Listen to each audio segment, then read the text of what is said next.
be solving quadratics by completing the square. And what they mean by completing the square is we're going to be making perfect square trinomials. And I actually have a poster here which kind of represents that as well. So let's look at the steps on how we would do this. So when we complete the square, step number 1 is to make sure that the left side of the equation looks like this, x squared plus bx. What that means is if we had a quadratic that looked like this, we want to take that constant, or that c term, and this c term we need to make sure is on the right side of the equation before we start. The second step is to then add half of the b term squared to both sides of the equation.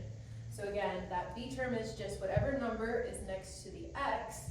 We're going to take half of it, square it, and add it to both sides of the equation. Step number 3 is to factor the left side, such as x plus half of that b term squared. Again, that's just how you would factor a perfect square trinomial. We did a whole chapter on that before this. And then last step, we're going to take the positive and negative square roots of both sides and solve. So let's look at an example of how this works out in an actual problem. Here's our first example. Step number 1 said that we need to make the equation look like x squared plus bx, which means we're taking this c term and we need to move it to the right side of the equation. Whenever we move something from one side of an equal sign to the other side of the equal sign, the sign of the number will change. So when we rewrite this, it's going to become x squared subtract 10x equals, it's going to now be a positive 24. So that was step number 1. So now it's in the correct form. Step number 2 was to add half of our b squared. This negative 10 is representing that b right there. So if we took half of negative 10 and squared it, half of negative 10 would be negative 5, and negative 5 squared is going to give us positive 25. So we want to add positive 25 to both sides of this equation. So we have x squared subtract 10x, and now we're going to add 25 to both sides of our equation. 25 plus 24 is going to give us 49. So I'm just going to rewrite it as that. Step 3 is to factor. So we're going to have x plus half of that b squared.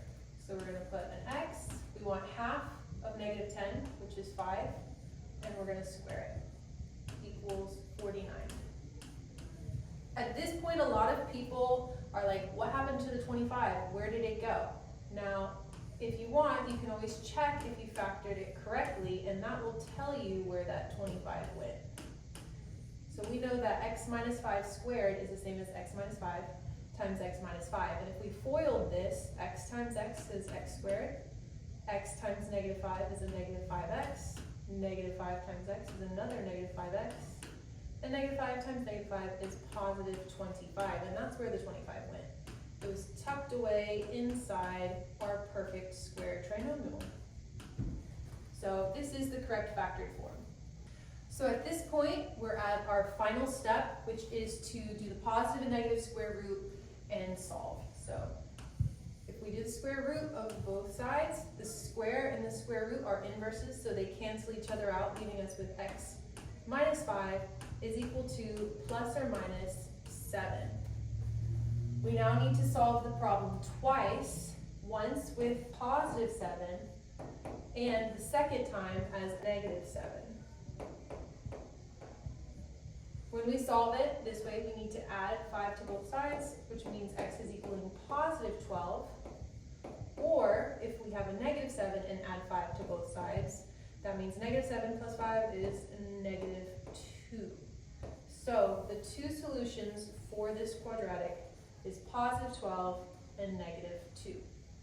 Example 2. For this problem, you might notice that our coefficient of our first term is a 3 instead of a 1. So in order to get it in this x squared plus bx form, we want to first divide out that 3. And every single term is a multiple of 3, which makes this really easy. So if we divide the entire equation by 3, that will give us x squared subtract minus, oh, can I do it 20, is it 20, 28 maybe? Equals 0. From here, we're still not finished with step number 1 because we need to have the left side of our equation looking like x squared plus bx, which means we need to take this c term and move it to the right. So let's rewrite it. X squared, subtract 4x, and when we move that 28 to the right, it's going to become positive.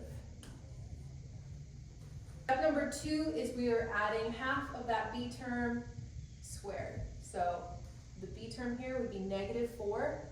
We're going to then half that, so half of -4 would be -2. And -2 squared is the same as -2 times -2, which makes a +4.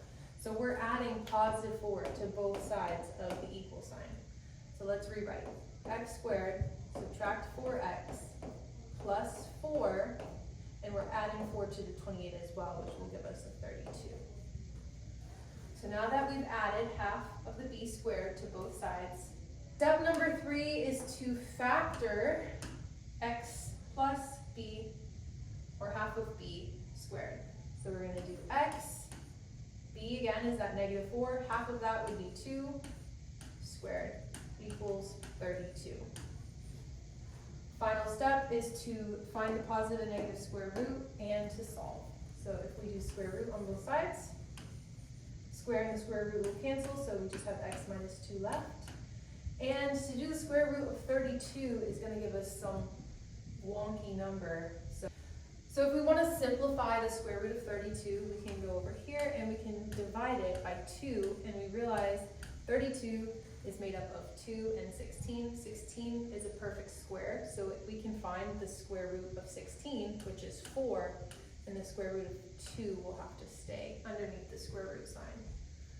So if we want to simplify this, we can say it's going to be plus or minus 4 times the square root of 2.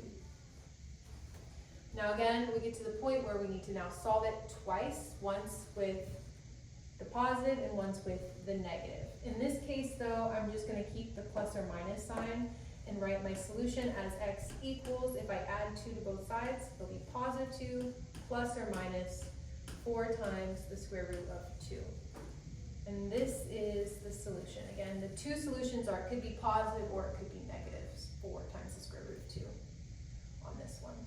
For this problem, step number 1, we need to put it in that x squared plus bx form, meaning that c term needs to be moved to the right side of the equal sign. So let's rewrite. We have a squared plus 6a equals positive 55.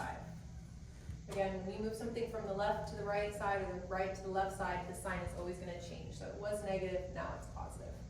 From here, step number 2 is we're adding half of that b term squared to both sides. B is a 6, so we want to do half of 6 squared. Half of 6 is 3, and 3 squared is the same as 3 times 3, which is 9. So what we want to do is add 9 to both sides of this problem. So we're going to do plus 9, plus 9. Let's rewrite. So at this point we should have a squared plus 6a plus 9 equals 64. Step number 3 is you're then going to factor x plus half of that b term squared. So when we do that, we should get a, half of that b term is going to be 3, and then we square it, equals 64. Final step, step number 4, you are finding the square root and solving. So we find the square root of both sides. Your square and your square root will cancel because they're inverse operations, leaving us with 3 is equal to plus or minus 8. At this point, you need to solve the equation 2 times. First time with a positive 8, second time with a negative 8. So let's rewrite. We have a plus 3 equals positive 8. We're going to solve it again. I'm just going to draw a line here. A plus 3 equaling negative 8. Over here, if we subtract 3 from 8, that will leave us with 5. So that's one solution. If we subtract 3 from negative 8, that will give us a negative 11. So that is your second solution. So those are your 2 solutions to this problem. All right, here we go again. So we're solving this problem by completing the square. Step number 1 when we do that is to get our equation to look like x squared plus bx. So that means we're moving this c term to the right side of the equal sign. So we're going to rewrite as x squared subtract 2x, and that negative 99, when we move it to the right side, is going to become a positive 99. Step number 2 says that we need to take half of that b term and square it. So in this case, that b, which is right here, is a negative 2, so we want to do negative 2, and we want half of it squared. Negative 2 divided by 2 is a negative 1. Negative 1 squared is the same as negative 1 times negative 1, which is just positive 1. So we want to add positive 1 to both sides of this equation. Let's rewrite, now that we've added that, x squared subtract 2x plus 1 equals 100. That moves us down to step number 3, which is to factor, and we're factoring in the form of x plus b, or half of that b term squared. So we're going to do x, again that b is a negative 2, so half of that is negative 1 squared, and it equals 100. Final step is to find the positive and negative square root and to solve. So we're going to do square root on both sides. Square and the square root will cancel because they're inverse operations, and then you're left with x minus 1 equals plus or minus 10. At this point, you want to solve the equation 2 times because you want to solve it with a positive 10 and you want to solve with a negative 10. So let's split this up. We're going to have x minus 1 equals positive 10, and we have x minus 1 equals negative 10. When we solve it with a positive 10, we need to add 1 to both sides, and that will give us positive 11. Over here, if we add 1 to both sides, negative 10 plus 1 will give us negative 9. So that is your second solution. So this one is going to be a fun one. Well, let's see if we can do it. So starting off, we can tell that our first term, the coefficient, is not 1, it's a 5. So we need to divide out the entire equation by 5. So let's do that first. Unfortunately, 5 is not a common factor of every single term, so this is going to get messy. When we divide by 5, we're going to get left with x squared plus 7/5 x subtract 3/5 equals 0. At this point, we can now start step number 1, which is to then move that c term to the right. So let's redo this. X squared plus 7/5 x equals 3/5. From here, we now want to take half of that b and square it and add it to both sides. Now, for this one, like I said, this is where things get a little bit tricky. So we want to do half of 7/5. So to divide by 2 is the same thing as multiplying by 1/2. So if we take 7/5 and multiply it times 1/2, and then we need to square this. So that will give us 7/10, and then this needs to be squared, because remember, we need to find half of it and square it. Squaring is just multiplying by itself. So that's going to be 49 over 100. So this is what we're going to add to both sides. So I'm going to do plus 49 over 100, and this one is going to also have plus 49 over 100. From here, we're just going to, again, rewrite that. X squared plus 7/5 x plus 49 over 100 equals, so to add these two numbers together, we need to give them the same denominator. So I'm going to do that on the side over here real quick. So to change 5 to be 100, which is the same denominator, I need to multiply by 20. So 3 multiplied by 20 is 60, and 5 multiplied by 20 is 100. So now we can add 60 plus the 49, and that will give us 109 over 100. So that's what we need over here, over 100. Okay, step number 3, we're now factoring. We're factoring such that x squared plus half of 7 over 5. Again, we already found what half of 7 over 5 is. It was 7/10. remember. So we're just gonna do plus, oops, I don't even need that x squared. We're gonna do 7 over 10 squared equals 109 over 100. Final step is to find the square root of both sides. And we need the positive and the negative square root of both sides, which will give us x plus 7 over 10 equals the square root of 109 over 10. And this is plus or minus. From here, we then need to solve the problem twice. We need to subtract 7/10 from both sides.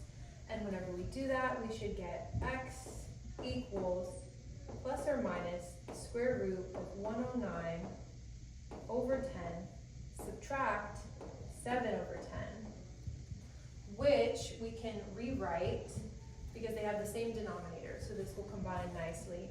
We're going to rewrite it as x equals, now when we subtract fractions that have the same denominator, all we have to do is subtract their numerators. So we can just do -7 plus or minus square root of 109